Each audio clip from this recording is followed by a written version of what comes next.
Diego Bandito! Magandang tanghali! Kumikinang ina, Nicole Yala. Magandang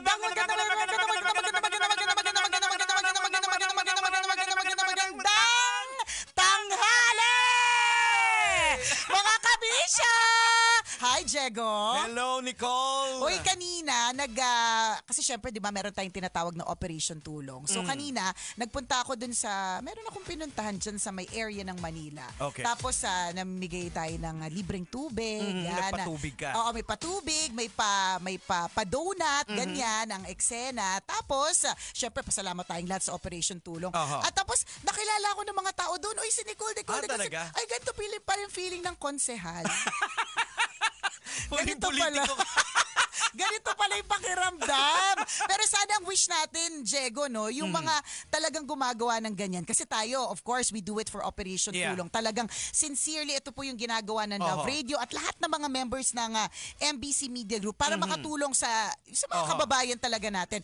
Hopefully, kasi 'di ba bilang mga nag-file na for candidacy yung ilan sa ating mga kung sino man, ang mga kilala natin, hopefully talagang magbigay sila ng ng bonggacious na tulong. Yung talagang sincero, tapat, yung talagang yung sana merong barangay tanod na magpayaman sa akin, ganyan. Well, sana naman kasi alam naman natin na kung sahod lang ang pag-uusapan sa bilang public servant, maliit siya eh. Totoo. Diba? Kaya hindi ako lilipat dyan kasi maliit pala. Hindi, maliit. Tapos alam mo kung feeling ko kasi hindi lahat, Diego, talaga is cut or meant to be in politics eh. Kasi hindi lahat, meron talagang sinserong puso. Tsaka, alam mo, Jegs, ang iniisip ko pa lang, yung araw-araw kakatukin ka, kung quarantine ka na, di ba? Ako, ito na-experience ko nung netong quarantine na ako eh. Yung pag may maingay, mabilis na uminit yung ulo ko. Pag may kumakatok, umiit ang ulo ko. Kaya nabibilib din ako dun sa mga pumapasok sa politics kasi ibig sabihin, cargo nila lahat yan eh. Lahat ng kakatok sa pintuan nila, kailangan merong silang sagot. Di ba ngayon hindi ka pa wala ka pa sa politika? Wala naman akong balak. Nicole Yala ka pa lang. May mga kumakatok na, di ba? Oo. So, carry ba? Hindi. Hindi ko talaga carry. Promise. Mahirap Tapos ako din kasi genuinely, kapag meron akong tinutulungan, minsan nga sinasabi sa akin, hindi ka naman sigurado kung totoo yung, kung totoong meron talagang issue itong taong to at pangangailangan. Ang sa akin kasi, hindi ko na issue yun. Tama. Diba? Ang sa akin, dahil alam ko na at this point, kailangan niya ng tulong at meron naman akong extra pwede ko talaga ibigay. Hindi na, it's not on me. So kung manluloko siya, it's on that person. Diba? Alam mo yun din yung problema ng asawa ko, nilet sa akin eh. Bakit? Na ilang beses ka lang niloloko, but go ka pa rin ng go. Totoo. Ganun ka din. Bakit ano ba naman yan? Nagagalit din sa akin palagi. Correct. Ako ginawa ka na ng hindi maganda niya, okay pa rin pakikitungo mo. Correct. Ganyan din sa akin si Ren. Ano? Yan na naman. Pero ang sabi ko naman sa kanya, at least ako mula sa puso ko yung pagtulong. Correct. So kung may kunawasang hindi maganda, pananagutan niya na yung kay Lord. Hindi na, it's not on us. Ganon. Pati, ewan ko kung mali pati Jegs, yung mga nanlilimos. Kasi ang sa akin, di ba sabi daw nila, part ng sindikato. Tapos, syempre, kailangan meron silang maipon ng mga pera. May quota sila, yung mga ganon. Kaya yung sinasabi na iba, huwag yung bigyan kasi sinusuportan nyo yung sindikato. Ang sa akin, hindi na sa sinusuportan yung sindikato eh. Pag hindi siya umabot sa quota, hindi siya kakain. So, may ganun ako na parang, edi pag hindi siya umabot sa quota, baka bugbugin siya, hindi siya pakainin or hindi siya patulugin. Yung mga napapanood natin sa pelikula, kaya isa sako. Yan, gano'n. Gagawing patibay sa tulay. Diba? Edi ako naman, ano ba naman tong extra na ito na pwede kong maibigay? Kaya usually, meron lang din kaming pagkain. Kasi at least pagkain, rekta na nilang ma-enjoy. Pag pera, hindi. Pero minsan, hindi rin ako masyadong, hindi ko na in-overthink. Parang, ibibigay ko na lang to. Minsan kasi may magsasabi pa na, hindi, wag na kasi sindikato yan. Yun nga. Sino yung sasabi ng sindikato yan? Basta, sabi nila. Hindi ako nagsabi, kunento lang. Iklaro ko lang. Baka narinig sa mga sindikato. Mahirap bang ma-quote, di ba? Hindi pa rin sinasabi, di ba? sindikato, gano'n. Ang sa akin nga, edi sige, kung totoo man, hindi sa I support the syndicate It's more of, pag hindi nga siya nakakota or hindi niya naabot yung kailangan niyang ma-reach para mapakain siya, edi hindi siya kakain. Alam niyo mga kabisyo, ang hirap, di ba? Ang hirap kung bakit sinasabi to ni Nicole, dati po siyang bata ng sindikato. Oy, mali. Ano? Mali ka. Dati akong jowa ng leader ng mga sindikato. Pero ang ano pa rin din dyan, Mama, kung ano yung nasa puso mo. Diba? Sabi nga ng sex bomb Oo, diba? Kung nasa puso mo, sundin mo. Diba? Kasi kaysa mag-isip ka, nagkasala ka pa tuloy. Tama. Magbigay ka na lang. At least, diba, wala kang naisip. Hindi ka naisip ng hindi maganda. True. Kaysa hindi ka nga nagbigay, pero ang dami mong isip mga sindikato Correct, na naman. mga ganon. Paano kung hindi? Hindi nagkasala ka. Diba? Tsaka paano kung hindi, kung talagang kailangan. Diba? Tsaka, Jegs, isa sa mga hindi ko makalimutan na moment na one time nagdadrive ako tapos merong jeep sa harapan ko. So, medyo may konting distance naman siya. May umakyat na bata, siguro mga 5 years old. Okay. Tapos may bit-bit siya na palagay ko mga 1 year old. So, pag akit na dun sa jeep, nakita ko nagbibigay siya ng envelope. Hindi ko alam kung yung jeep binilisan niya or na-outbalance sila. Nahulog silang dalawa. Literal nakita ko silang gumulong na talagang ano ba naman yan? Ang hirap naman ito na parang ba't ganon? Tapos sumabog yung... Tapos mabibilib ka din kasi nahulog sila, gumulong sila. Syempre yung mga envelope tumapon, pero napulot niya. Ang bilis niya. Sabi ko, ang galing. Ano ka baka kasama sa training ng sindikato. Kaya sabi ko nga, ano ba tinitira nitong vitamin reveal please. O kaya, anong training po ang meron? Kasi ang tibay. Yung para bang hindi nasugatan, pero kita-kita ko talaga, sasarapan ako Napapreno ako kasi gumulong talaga sila pababa. Grabe. Sabi ko, ganun. Kaya yun yung mindset ko na, ano ba naman tong extra na meron ako, tapos ibigay ko na lang. Hindi ko na siya masyadong in-overthink. Pero, Diego, kailangan ko i-clarify. Hindi po ibig sabihin nito, nakakatok na po kayo lahat sa pinto ko. Pwede pala. Ang bait pala ni Nicole. Makapunta ka. Hindi niya pala ino-overthink kapag tulong. O hindi, nag-overthink ako sa mga kumusta sa Facebook.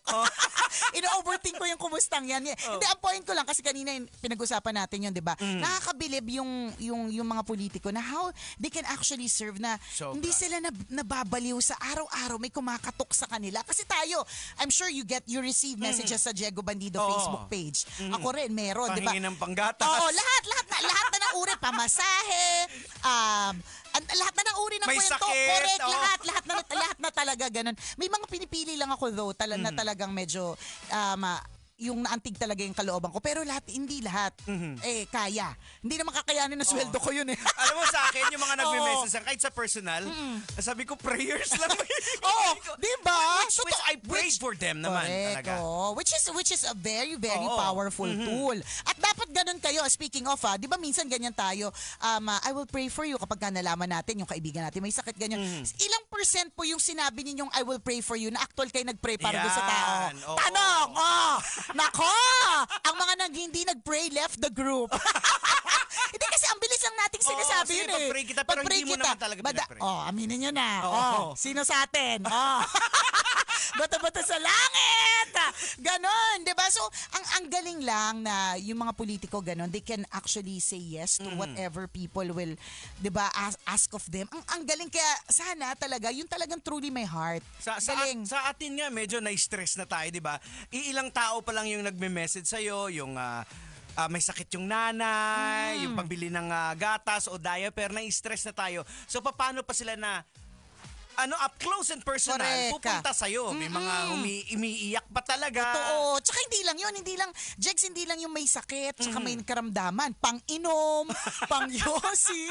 Lahat. Diba? Kaya, it doesn't, it's really, it takes a great deal of character para maging politiko. And dahil because papunta na tayo dyan next year, sana makapag-vote tayo ng tama't nararapat. Yung hindi mga tama. Correct, hindi yung, kakilala ko kasi yan kaibigan siya ng kaibigan ko di ba? Ayan, kuminsan tayo, bigla na lang tayo magrarant na ano ba tong gobyerno. Eh, Oo. ikaw naglagay ng taong yun sa gobyerno. Oo, eh. din. Diba?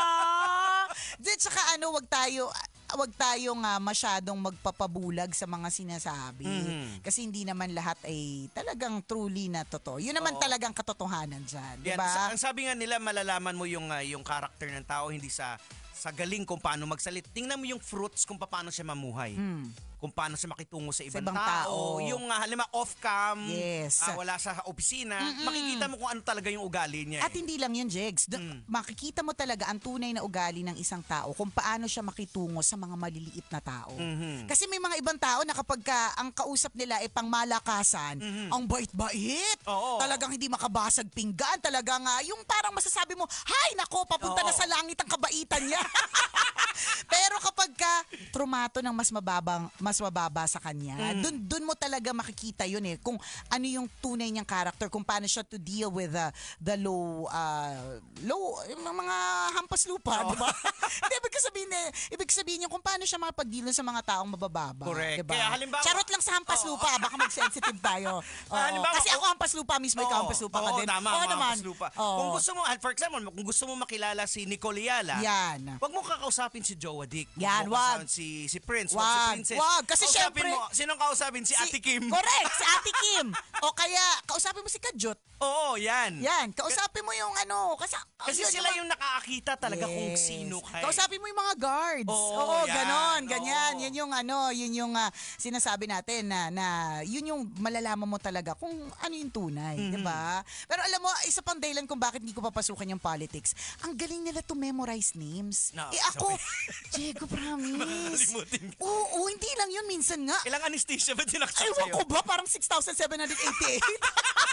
Nagalo ng anesthesia. Kahit dalawa lang yung anak ko.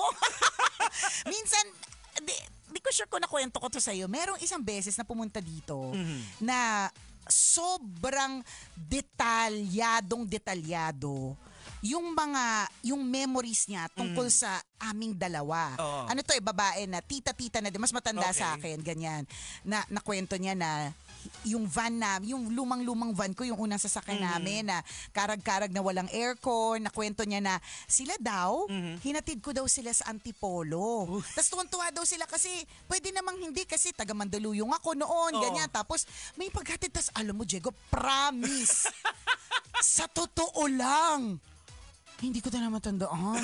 Promise, as in, no single kahit thread, kulangot, As balakubak. in, zero talaga. Zero. Maski yung girl. Si ate. Oo. Hindi kaya binubudol ka lang. Hindi ko sure. Hindi, biro Hindi lang. ko rin Baka sure. nakikinig. Oo nga, baka nakikinig, di ba? Hindi, pero totoo. Ganyan, kaya nakakabili yung mga politiko kasi alam nila lahat yung pangalan. Kabisado nila. Kasi natandaan ko, merong isang running for senator noon na pumunta dito sa station. Tapos sinabi niya sa akin na talagang binoto ko siya dahil dun kasi una tinawag niya ako by my first name. Okay lang yun kasi Nicole Yala, of course they know because they're visiting, di ba? Kaso, sabi niya, kumusta yung anak mo na si Princess? Kilala. Ni-research ka na. Oo, pak na pak! O siya, mamaya ng chismisan. Oras natin, 12:37. Kailangan pa bang i-memorize yan? Basic!